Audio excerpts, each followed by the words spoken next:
Okay, so what I'm asking to you is that have you ever done any kind of a research or basically to the students that whenever you're going to the moot court or you're often perplexed with any kind of a legal question that how to find a plausible solution for that. So have you ever done that? Is there any, do you have any prior experience regarding that? So basically, yeah, one advocate Millen is saying SEC online and all. Okay, these are basically the most widely used sources today. And what I'm saying is that uh, that uh, that today the law students are basically much more are relied on the online sources. And basically, can we just give an outline of how the early lawyers used to work? For example, when in the time of 1954 or 55 in the Bombay Bar, very famous lawyer, Mr. Jamshedji Kanga. And Mr. Jamshedji Kanga was such a renowned lawyer. And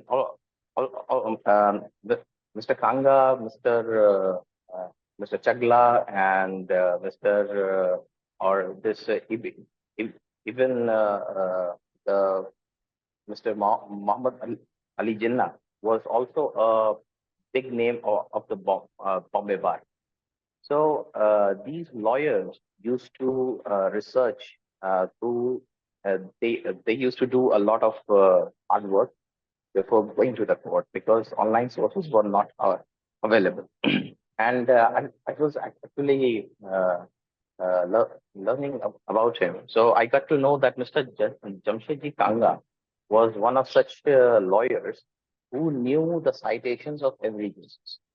Almost every cases he knew that which page number, which book he has to refer. So earlier lawyer used to have some that much sharp, and but now it is not possible because you have got a lot of plethora of cases are there.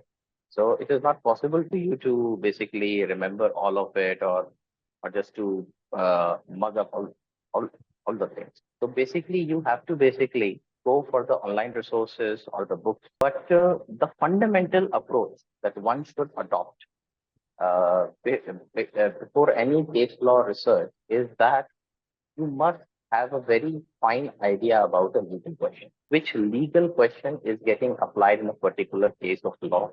Okay. For example, if I'm saying that the matter is of bail, the matter is of bail or sanctions for prosecution, then in that case you have to basically have an idea, at least a basic idea of the basic sections of the CRPC or the laws or the relevant laws. But in order to start your legal research, the legal question of any case has to be cleared. Okay. So, for example, let me give you one example of my career. I was actually arguing a case on behalf of Economic Offence Wing Madhya Pradesh, and the case was slated in the special court in Riva, Madhya Pradesh. So basically, I was being briefed on that, and I was actually preparing a draft. So basically, the question was with respect to the sanction for prosecution, and people have asked me to give some advice on that. So the basic question was that whether a retired person, whether a person who has been retired from the services, do his or her sanction is required for initiating any kind of an investigation. So that was basically a kind of a fundamental legal question. So before initiating any kind of a legal research or any kind of case research, the background of it has to be very clear. That what legal questions involved here. So as long as you have the idea of it, you are halfway through. Then basically, then I actually referred the Supreme Court digest. Digest is actually very important tool for a lawyer, for a person who is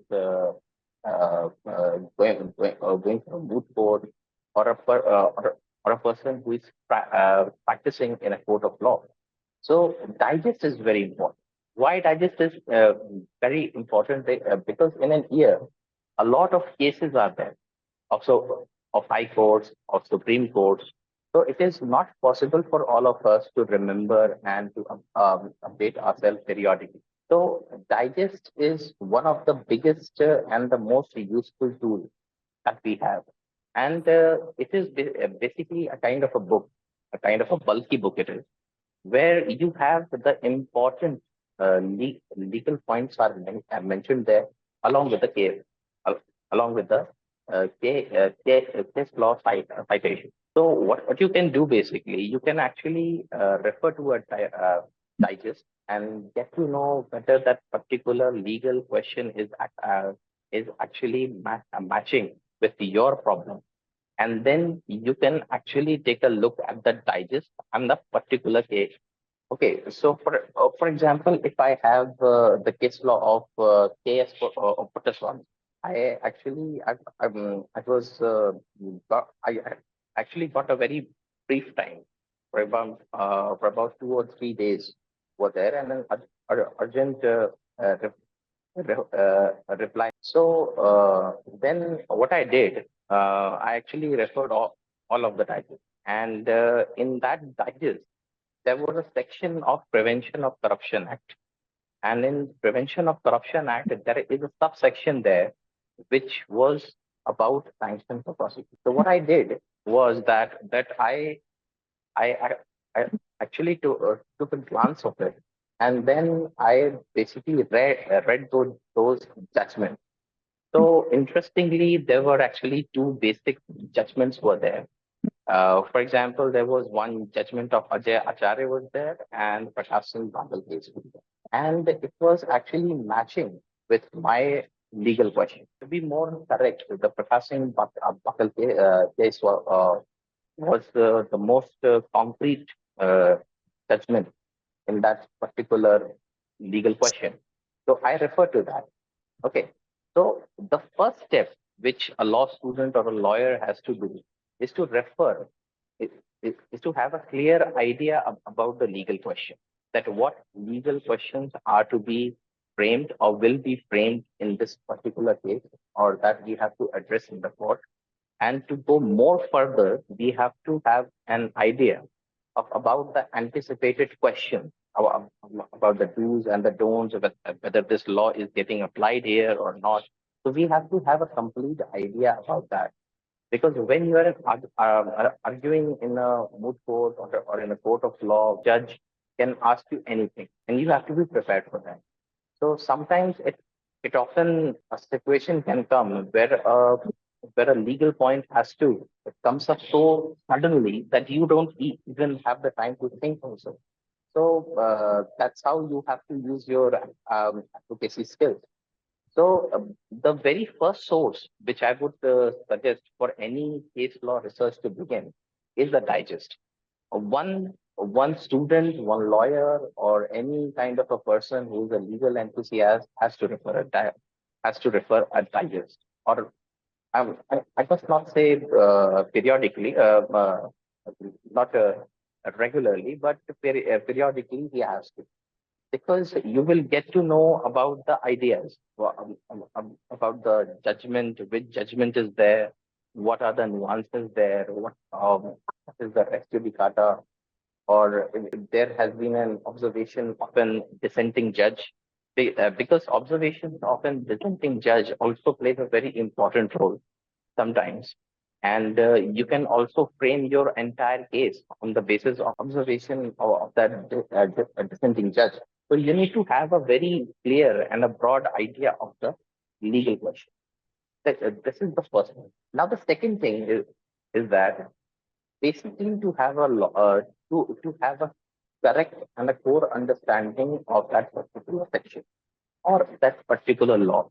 If that law is actually codified or it is not, you need to have a clear understanding of the concepts which are involved in. For example, bail concept is there, or murder concept is there.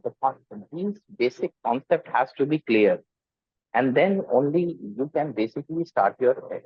So first, the legal point has to be framed. Then second, you have to have a very good idea about the commentaries, about the basic knowledge that you have about the law. Do any one of you has ever referred to a digest of Supreme Court? Someone is saying that no, we haven't. You must, because when you will refer the digest, you will get to know that what are the cases are there, and it is categorically it has been given because you have got a lot of subjects of law are there. For example, there is Consumer Protection Act, Law of Torts is there. Then IPC is also there, which has been recently called as a BNS also there. So we can be so in that particular digest, all the laws and all the acts are being given in a very systematic manner. So you can actually refer it, and then you can actually get to know the cases, that this is the legal point which was decided in a particular case law. And then what you have to do, for example, if you get to know if there is a matter of which is related with the privacy laws, you can read the digest of 2019, and there you will find that there is a mention of KS Puttaswamy case. Okay, so KS Puttaswamy case will be your first thing that you have to read. So in the digest, you will get the citation. Okay. So for example, if you are referring to the Supreme Court digest, you will actually get the citation of that particular case. Okay. So for example, the citation of Mr. K.S. Puttaswamy case is the 2019 1 STC SPC 1. Okay, so do you know how to read the citations? Do you have any idea? Do I have to tell you that? So, for example, if a case is there and the the citation there is that 2019 1 SPC 1. Okay, so if this is there, or then 2019 is the year, then you have the volume. Okay, the volume is there. So for example, one is there, so that means the one volume is there. Okay, and then yes, year volume reporter, yes, yes, of course. So this is the way that you can actually refer to. Then you can actually take a look of that SCC. SCCs usually comes in actually about 12 or 13 volumes are there. Okay, so you have to basically refer the SCC of 2019 and volume 1, and in the first page you will find the judgment of KS Puttaswamy. Okay. Similarly, some people might refer the AIRs also, because some may prefer the SCCs and some may prefer AIRs. So AIR is basically all India reporter. And here the citation of KS Puttaswamy case in the AIR is AIR 2018 SP 1841. So AIR means the All India Reporter. 2018 is the year, and SC means Supreme Court. The case has been decided by the Supreme Court. Now, in this area, normally the High Court judgments are also there. Okay, so for example, you can have the Madhya Pradesh High Court judgments are also there. You can have the judgments of Madras High Court. You can have the judgments of Bombay High Court. So in the AIRs, you can actually find the judgments of High Court also, as well as of the Supreme Court. And this is the last thing, that is 1841. This 1841 is nothing but a page number. So that's how you can actually do it. Now, the second thing is that you have to, if you are referring to the STC, the very first page when you will open that, you will get something written in the bold form. Okay, they are nothing but the legal points, cases, and what are the decisions has been given. Is the basically the judicator has been given. So then I must recommend that every person must read every one judgment in a month or in a week, because it will gradually create a kind of an habit wherein you are constantly looking and searching for the case laws, and then you can have an idea. It will actually automatically come. When I was in my law school, I was not having any idea whatsoever about this how to search the case laws and all those things. But I gradually developed it. So with respect to this, so you have to read the judgment. Now, when you will read the judgment, you will get to know you will get to know the arguments, the observation of the judge, which you can actually use in the argument also. Okay, so for example, the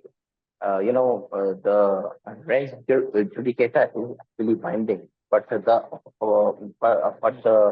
obiter dicta is actually. So what you can do, you can basically use that particular observation of a particular judge in a in your argument also. To read a judgment is actually very important. Okay, so this is the first way where you can approach the case law research. And once you will read the judgment, you will get to know the references of another judgment which has been cited there. So that's how you can explore more and more, and that's how you can basically expand your knowledge also, and expand your research also, and you will actually have a bigger and a more prominent idea about the particular legal question. So that is the one way, which is the most traditional way that we are basically using, and nearly all the lawyers are basically using this kind of technique. So you have got it or not? So this is the one of the basic techniques that we have to follow, and trust me, this is the best technique that you have. Why? Because to read a digest and to read a judgment gives you a very clear and the concise idea of how to cite your cases, your arguments also, and you actually get an idea to how to approach a particular legal question in a court of law. Secondly, what you can basically take those grounds. For example, you are not in that favor, or some judge has given a kind of a view, which is or a judge has basically dissented from the quorum. Okay, so for example, in this KS Swami case was there, about three judges were there. Okay, four judges were there, and the judgment was in the ratio of 4:1. Okay, so it means that one judge was the dissenting judge in this matter. And what you can do, what what you can do, it's my personal advice to you, to basically read that dissenting part. That dissenting part is very helpful. Why? Because whether you are doing for that case or against that legal question, it will give you an idea how to frame your arguments. It will give you a better understanding. Yeah, there is a question. Arti, that is nothing but the basic, the broad legal points are there. Okay, which law was there and how the court has approached it. Okay, so basically here they basically give you a kind of a brief idea about it. Okay, the relevant legal question, what was there, what was the basic law which they have referred to it, and what was decided. Do we have to read the whole case law from start to end? Not all the cases law, not all the case law. If you get your legal point then and there, and in that book, when you will open that, let me tell you one thing. Let me tell you one thing. When you are arguing a case or you are preparing your draft, basically what you have to do, you have to read the SCC. Okay. In that SCC, the black part is there. Okay. So that black part is basically the kind of a law, the law which was referred and the basically the view which the court has held along with the para. So you may not have to read the whole judgment. You can actually read the relevant para. If the whole judgment you can read, it is fine. But if you cannot, then it is also fine. But please, if you are reading it totally, the judgment, the whole judgment, then it, it will be of a great use for you, very very great use for you. Okay, and you can actually see the change in you. Yeah, there is a question of pages. When we read a judgment, we get reference of other judgments, but how to stick to our part in the judgment, in to read the particular judgment, we have to read the reference. Yeah, for example, if you are referring to the KS Swamy, you will get you will get a lot of judgments, okay, which has been cited there. Okay. So you don't have to read them, but you have to know, you have to have an idea whether that reference has been followed or not. If that reference has been followed, then you are, or whether and it matches with your legal question, then do actually read. Or if it is not following you, or the court has overruled it, then actually what you can do, you can skip it. Okay. So basically you have to have an idea about which the the particular point is actually matching with my case law. Okay, so your legal point has to go in consonance with your case law, and if it is going, then it is fine. If it is not, then you have to read the other judgments also. That you have to explore that what are other options are available, you can frame your which you can frame in your argument. Okay, so this is the basic thing, okay, that you have to do. And digest, please start reading the digest. If you wish to practice in court of law, in any court, you have to have you have to have a very good understanding of judgments, or whether you are doing internship, you are doing your private practice, you're doing anything, or you're teaching, or you're just being an legal enthusiast. You have to read the judgment, because then only you will have a very clear understanding of law, that how the judicial craft works, and how the judges use a particular case law in a particular manner, how they frame it, and how they interpret it. Oh, okay. So basically, what develop with this exercise is the interpretation. You will get to know the psyche, the kind of interpretation tools they are being used there. Okay, so it will be of a great help to you. So are you able to follow it or not? Are you able to follow it? Can you just ask me in the chat? Are you able to follow it or not? Yes, sir. Okay. So this is a very basic thing. Avni has a question that, sir, how many case laws must be present on an average? And have you ever come across a question of law wherein you weren't able to find the case law to answer the exact question, and how did you manage to go ahead? Very good question. Actually, I do have come across that situation. So what we do, if that situation comes extempore, where we couldn't anticipate that question, we usually ask for time. Okay, and the court is kind enough to to grant us time for about 1 week or 2 weeks, and then we get to know more about it. Is there any limitation about citing other judgments? No, there are no such other limitations.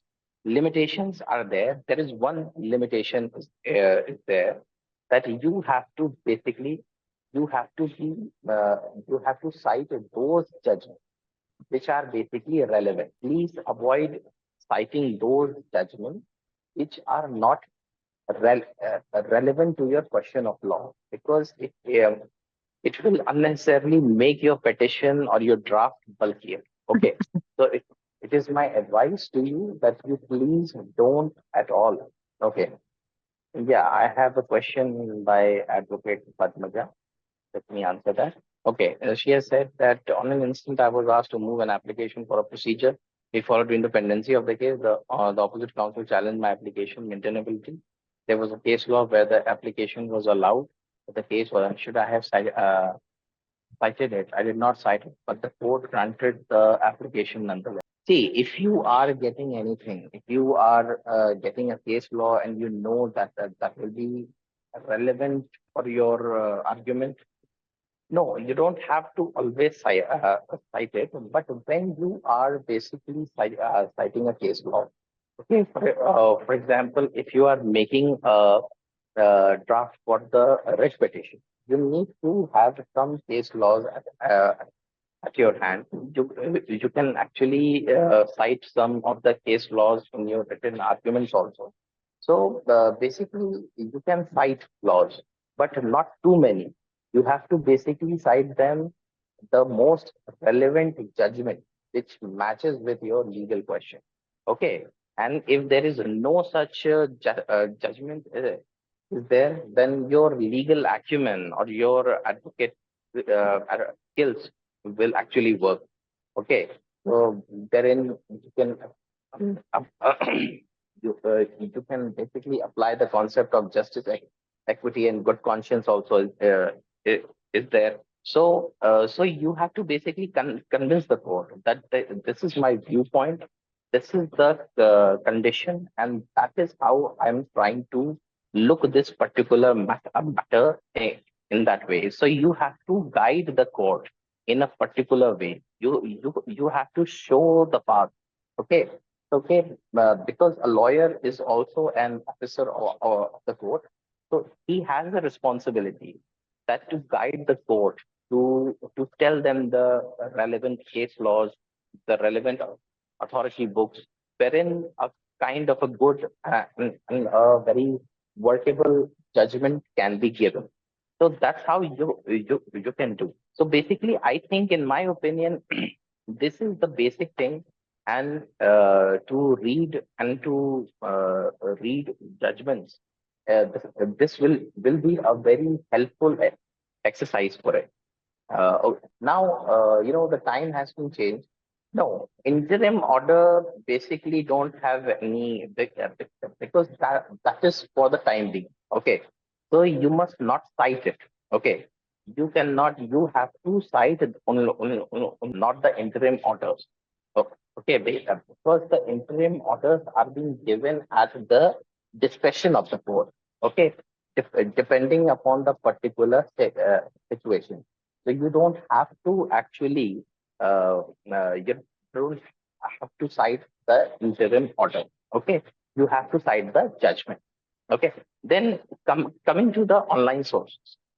Now, this is the time of technology, and almost all the lawyers and the lawyers who are in a very transition period of from their working who has seen both the eras, this technology era also and the non-technology era also. So these lawyers find these tools, these technological tools are of a great help to them, because what is it saves a lot of time.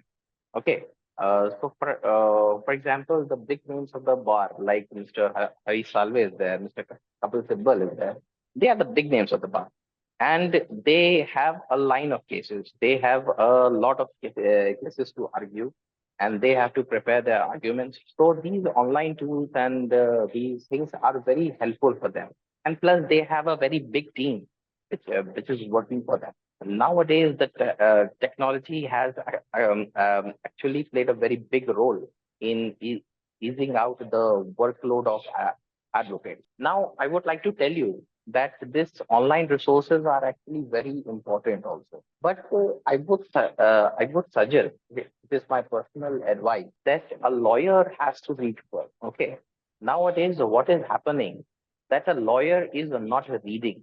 They are basically finding answers to their query in the online resources, which is good. But you must develop this habit of reading and to the books and the commentaries, because that is very important.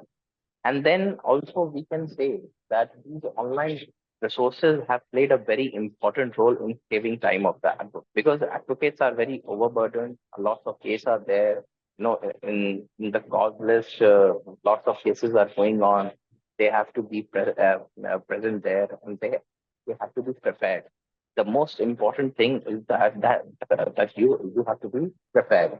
And for example, if you're appearing before a judge of a high court and or a chief justice of a high court, you cannot go unprepared. Please, मतलब, this is not मतलब possible. आपके लिए बिल्कुल possible नहीं रहेगा किसी भी तरीके से अनप्रिपेयर्ड होकर जाए वहां पर, ठीक है? तो इसके लिए आप यूज कर सकते हैं, बहुत सारी चीजें यूज कर सकते हैं. By and large, I would say that you must develop this idea, and particularly to the students, these students has to they don't have to find a shortcut. Okay, so I want them to read judgments once in a week or once in a month, so gradually they will develop a kind of a psyche that we have to read the judgment, and they will understand the craft. So we can actually do it.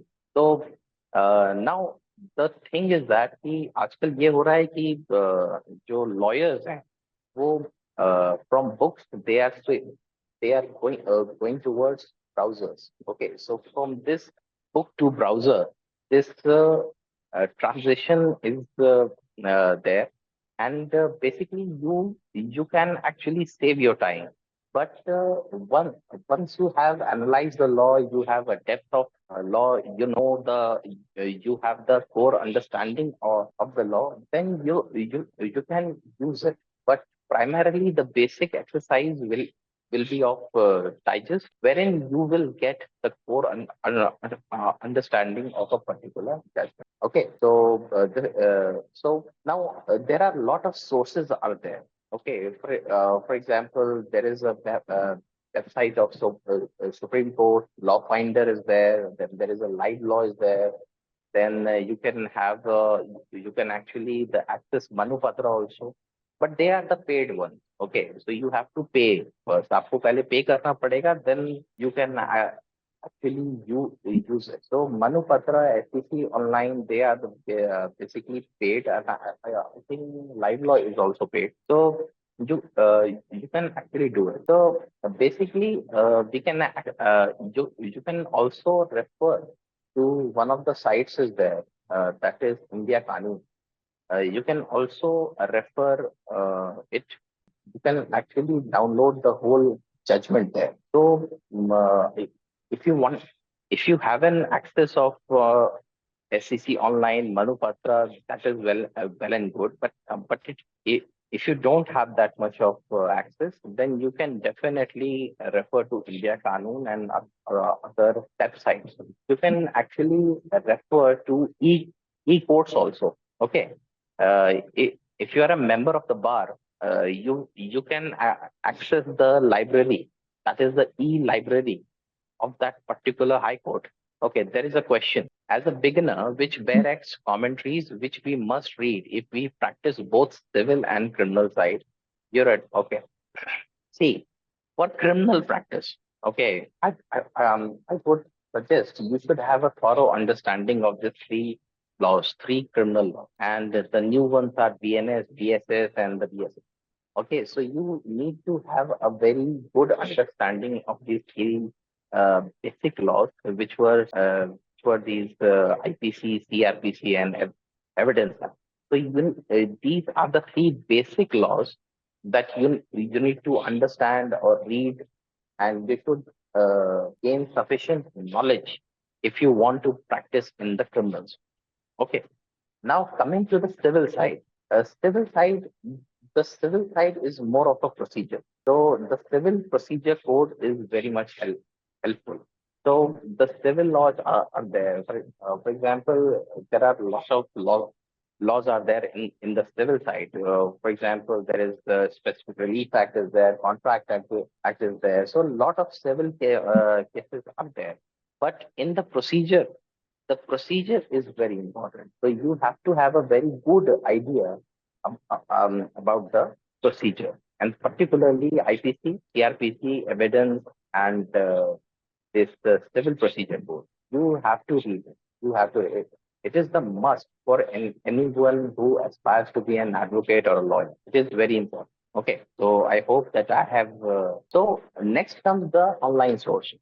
So these are so you can actually access the e-library of the e-library of every bar. So I hope that a lot of people are there who are basically the members of the bar.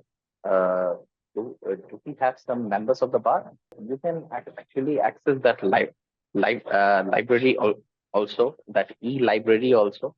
And there is one instance I would like to tell you that there was one legal point was there which I was not cleared of, and I had not anticipated it well. And this is a flaw on my part. I would accept that.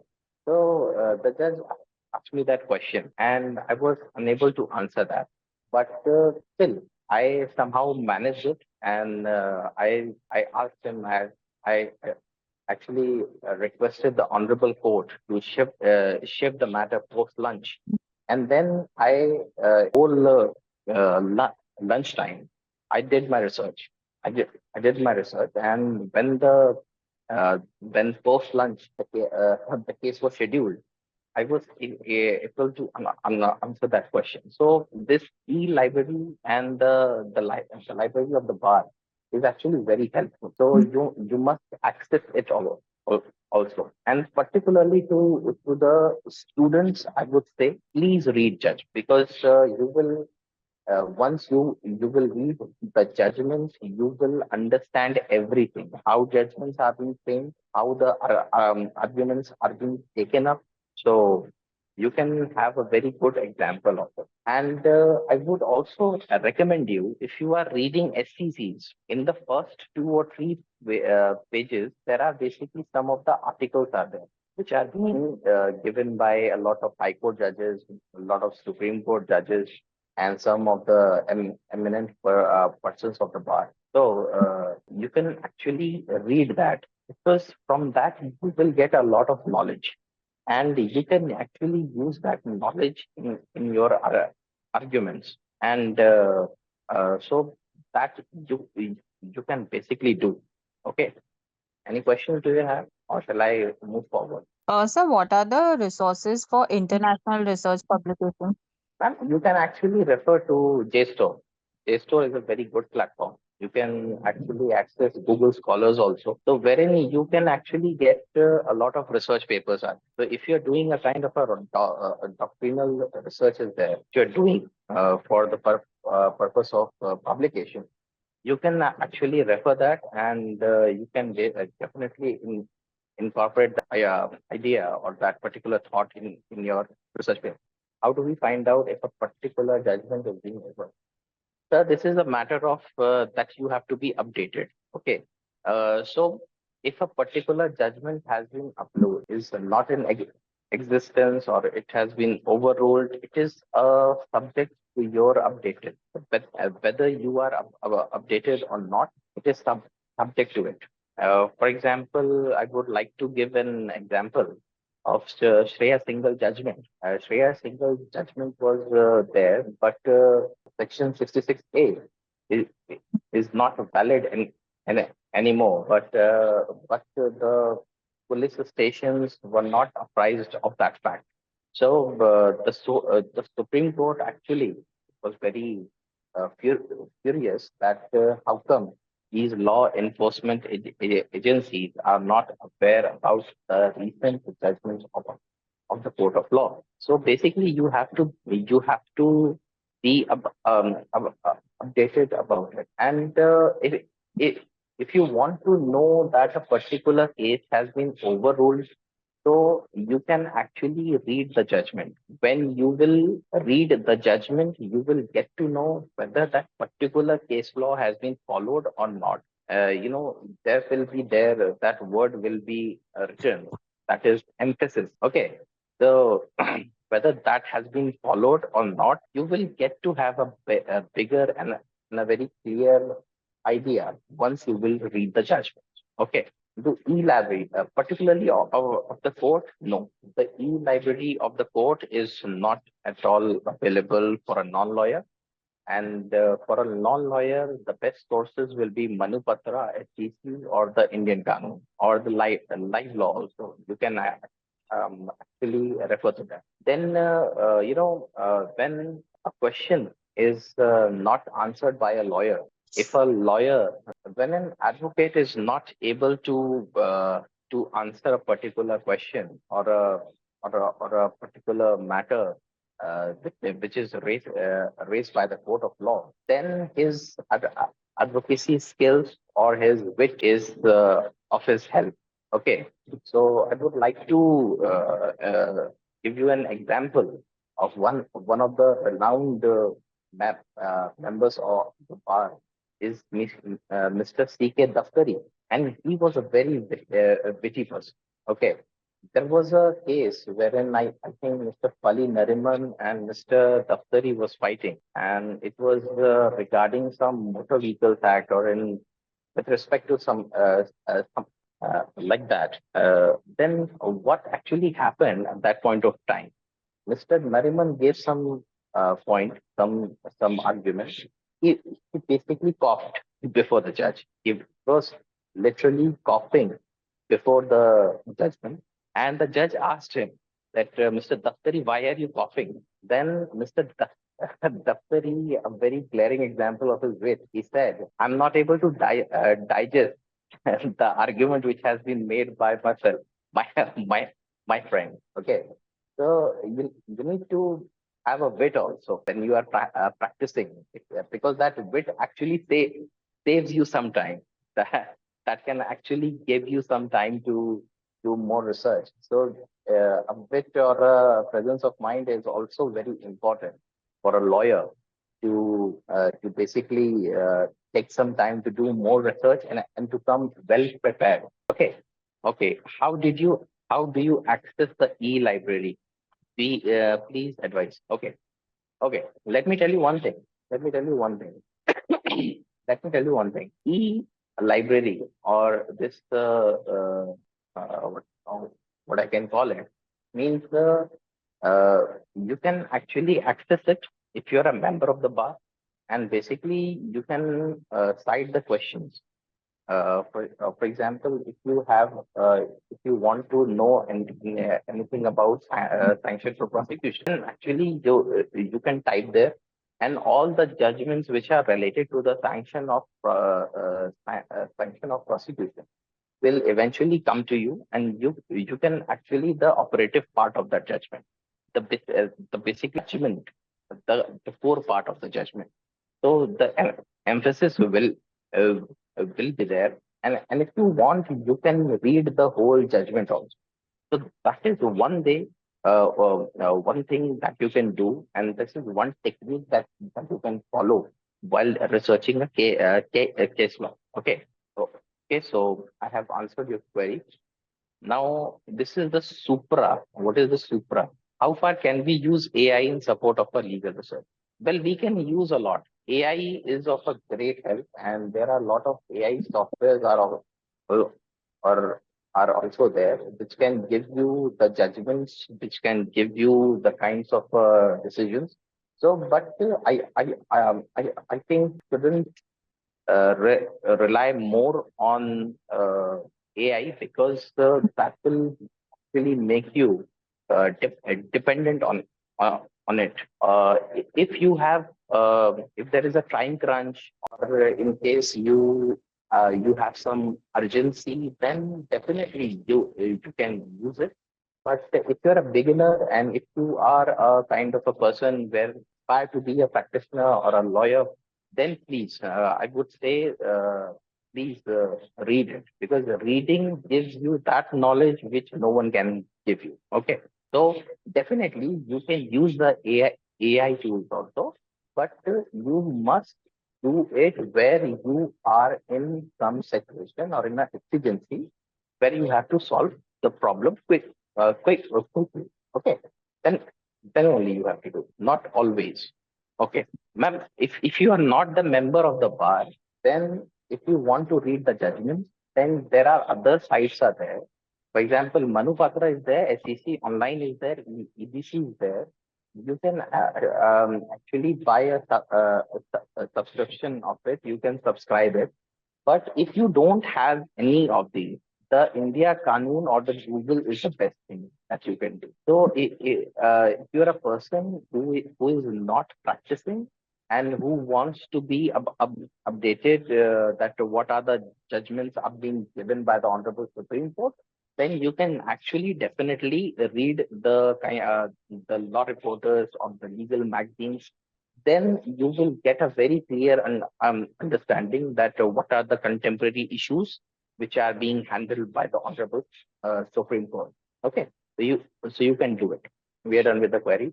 Yes, So, sir. this is the thing that we can do, and this is my advice for all of you, and particularly to the beginners, that they must do the hard work so that they will gradually develop a kind of a wit and a does the judgment specify the ratio of the judgment?